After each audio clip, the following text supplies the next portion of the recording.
First, though, addicted to gadgets. Now, there is plenty of evidence to suggest we are truly hooked. The big question, though, has still to be, is it doing us any harm? The media watchdog Ofcom reckons we spend, on average, more than 7 hours a day looking at or fiddling with some kind of electronic device. That is almost half the time we're awake. Look around you and everyone's at it. People head down, texting as they walk about, people with mobiles at restaurants, kids locked into video games, all of us staring at the goggle box. And scientists say that all this stimulation can change how people think and behave. Our ability to focus is being undermined by endless bursts of information that play to an innate primal response in all of us to respond to immediate opportunities and threats, the old flight, fright, fright. The stimulation provokes excitement, a little dopamine squirt inside our heads, the researchers say can be addictive, just as junkies get addicted on drugs. And in its absence, we feel bored and tetchy, we withdraw. But if everyone's at it, this gadget stuff, then it can't be bad, right? I don't know, we'll take your calls on this in a second. I used to think boys were more likely to get lost in their gadgets than girls, that sort of autistic spectrum thing, but stats suggest the gap is closing. And really, it's all your fault, isn't it, Otis? I mean, it's me, I'm to blame. You're to blame. Very sorry. First of all, do you accept we are hooked on gadgets, addicted to gadgets?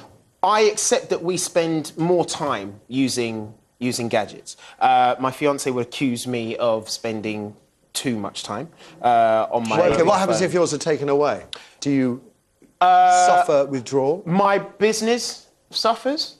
Oh, that is so devious. If I'm without my mobile phone, I will admit, you know, I start to get a bit tetchy because I feel I might be missing an important phone call, or I may need to... Having to get in touch with someone is no excuse. There are still telephone boxes, you know, every few hundred yards. But if I don't have my mobile phone on me, I do miss it. And I know this is a popular feeling among people. OK, so that would be in line with what the scientists are saying, that if you feel tetchy, that's your withdrawal. So we will therefore, for the sake of this argument, we'll accept that it is possible to become addicted to gadgets. The bigger question, though, is it going to do us any harm? In this instance, I don't think so. I mean, there will always be... Remember, to become an addict, you have to have an addictive trait, an addictive personality. Well, if you're suffering withdrawal symptoms, as you are, then you are addicted to your mobile phone. Is it doing you any harm? The withdrawal symptoms, I'm in denial. The withdrawal symptoms, I don't think are to a point where I couldn't cope. I know that there are alternatives for getting in touch with people, for instance, or checking my emails in terms of you know, any addiction I may have to my mobile phone. I was in a restaurant the other day. Just about every child I saw at the restaurant was on a gaming console. Yeah, nice. And it reminded me of my late father. If he was around, he would have gone bananas. Just as he wouldn't allow me to read at the table. You know, you go to the table to sit, eat and talk. You don't go to the table to be lost in your own little world. I had New Year's dinner with my godson. He sat there, wanted to get his comics out. His parents, God bless him, said, put them down. You're not doing it. You know, when you see kids on their little gaming machines in restaurants, do you think this is... Do we worry that's a bad thing? That to me is a bad thing, because that child is missing out on stimulation and interaction with his parents. But centuries, decades ago, people were saying that the television was going to cause you know, the demise of the nation, because people were too addicted. Maybe it has. Too addicted to that. To the X Factor. People were using it as an alternative to the nanny, a pacifier. Yes. Stick your child down in front of the TV. Yeah. Now it's more mobile. They can give them, you know, little games consoles to keep them quiet, or sit in front of the TV and play on a bigger games console. So, you know, the issue isn't just becoming addicted to gadgets. It's, you know, it's finding other sources of interacting with people. But I read a study last week that says that this addiction to gadgets is actually improving our ability to multitask. I think there are arguments both ways. That's what I mean. That I think it is demonstrable that there are withdrawal symptoms. Maybe this is one addiction, Janet, that overall we get more benefit from than harm. would probably do, and like Otis, you know, if I leave home without my mobile, I said, oh, the whole world is going to fall apart. And having brought up one child, Sophie went right through school without a mobile phone, and we somehow managed to make arrangements. So it is possible to do it. And I think the addiction thing fades when you know that if you have been unlucky enough to lose your television or your phone for a day, you can manage. You know, you're not actually grounded completely. But you still have the panic, you still have the withdrawal. The initial. I think it's the initial, because you have to reconfigure how things are going to work for you. If you're used to being constantly in touch and you suddenly can't be, you have to adapt. Yeah. But the but I problem don't think you're going to actually lose out because of it. But I do think this knowledge brings huge responsibility, and we can't just let it happen to us. We have to take control of it as well. And I am saddened to see kids in restaurants with something. I mean, I have to say, I think there's a point as a parent where your children can be present for some of the meal and then may do their own thing for the rest of it, because adult conversation tends to extend, especially if there's alcohol involved, beyond the point of a children's useful capacity to be involved. And what we used to do actually was give them little suitcases with things inside and encourage them actually to go under the table. Into the suitcase, shut the lid, and problem solved. I like your style, Janet. Table in a restaurant, my children spent many happy hours, completely undisturbed and in their own world. But yes, I do think just because you have something doesn't entitle you to use it all the time, depending on the circumstances. Are they addictive? I think they are addictive. We can't turn the clock back, and they are bad. You think they're bad? I do think it's bad, yeah. I think we're becoming over-reliant on it. And the idea that we could survive without it is irrelevant, because we aren't going to go without it. The internet is pervasive, it's everywhere now, it's mobile. That's and true. I think we're losing the ability, certainly children, younger generations, to converse and to interact. And the screen time... No, you're not, because they are interacting all the time. But they're interacting in an abbreviated way. The speech is not interactive, it's all online. And that can't be a good thing. I don't think it's a good thing at all. But if you go past any school playground at break time, they are still flinging themselves around and shouting at each other, just as we used to do. They are playing games. They're devising things which are not internet-related.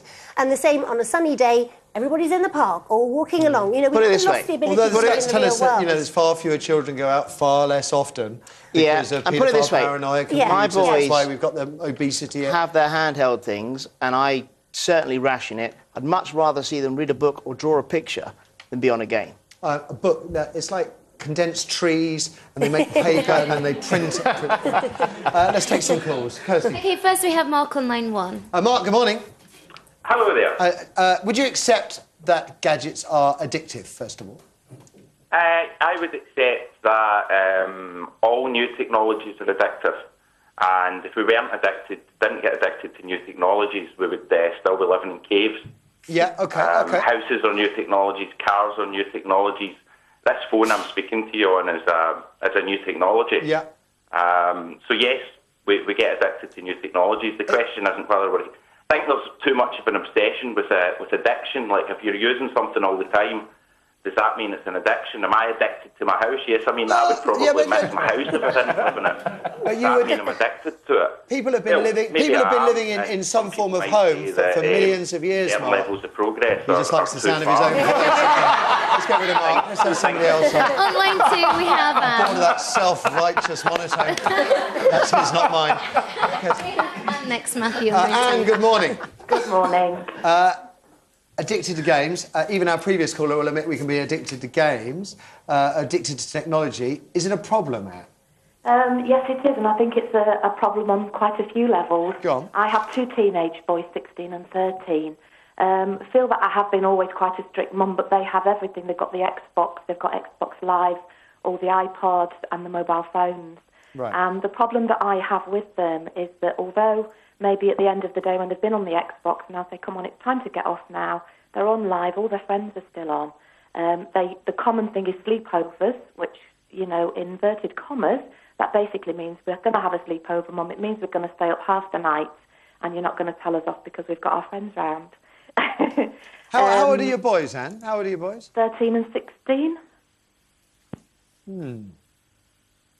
What can you do about it? Well, you try to bring them off them. You try to explain to them that, you know, it's not all about mobile phones.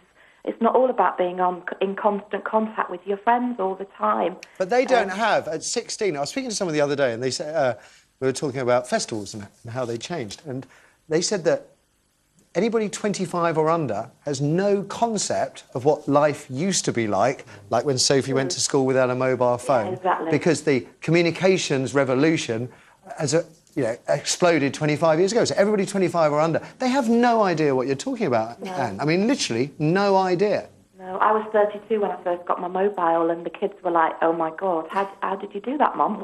How did you live?" Yeah. But Now, they don't. What about... so you make an effort to stop your son's... Well, what do you do? I mean, do you take the machines away? Do you ban sleepovers? I'm getting to the point where I'm beginning to limit things because obviously I can't get their concentration back. They don't read books. They've never been big readers of books. So I wouldn't say that they're great at school, but it's just that the way they do everything seems to be towards the internet. It's always about research online at school. One other thing that really scares me is the fact that they're constantly using their hands and the carpal tunnel syndrome in the future that they may experience. I think you'll find teenage boys always use their hands. And we'll have... I tell you what, sleepovers when I was 16, they didn't involve gadgets and they were still really bad. I think in many ways it's probably a good thing. My folks would have taken the units off me. My parents weren't concerned with what other kids were up to. They were only concerned with what I was doing. And if they felt I was spending too much time watching the TV or playing out with my friends, we all have different... We've had different addictions over the generations, then they would have put a full stop to it until I earned the right to play with these things. So there is a pressure, though, Otis. I do that, and there's a massive pressure from your kids to relent. But it is saying to Anne about the mobile revenue. People have... The younger generation has no concept at all of what life used to be like pre-mobile phones, because you can't imagine. If you've always had mobile phones around, the idea that when you phoned up, I mean, we didn't even have answer phones until the sort of 90s. You'd phone up, the phone would ring, that would mean no one was there. Yes. Yeah, and that means that you couldn't, you had to either go round or send a letter. When I was little. One of the houses I lived in had a party line, so if you picked up the phone, the neighbours were using it. Is that right? Now, you see, I'd like to bring that back. Which is contrasted with my 18-month-old grandson, Kit, completely understands that with an iPhone, you do that gesture. He knows already. Jack is quite cute, actually. OK. Thank you for that last one. We've got time for one more, Kirsty. Yeah? So we have Peter on line 3. Peter, good morning. Hi, Matthew. How you doing? I'm doing good. What about you? Yeah, good. Not too bad at all, mate. Addicted to technology? Yeah, I'd say it's definitely possible to get addicted. I recently had my old iPod stolen. And I use my iPod all the time. I used it to walk to work. I used it to get to sleep. Just to listen to some music when I was going to sleep. And after I'd had it stolen, I didn't have that for a little while until I went out and got a new one. So it took me longer to get to sleep. I was getting bored. I was walking to work. Looking up at the sky, dawdling a little bit. Rather than getting my head down and getting to work.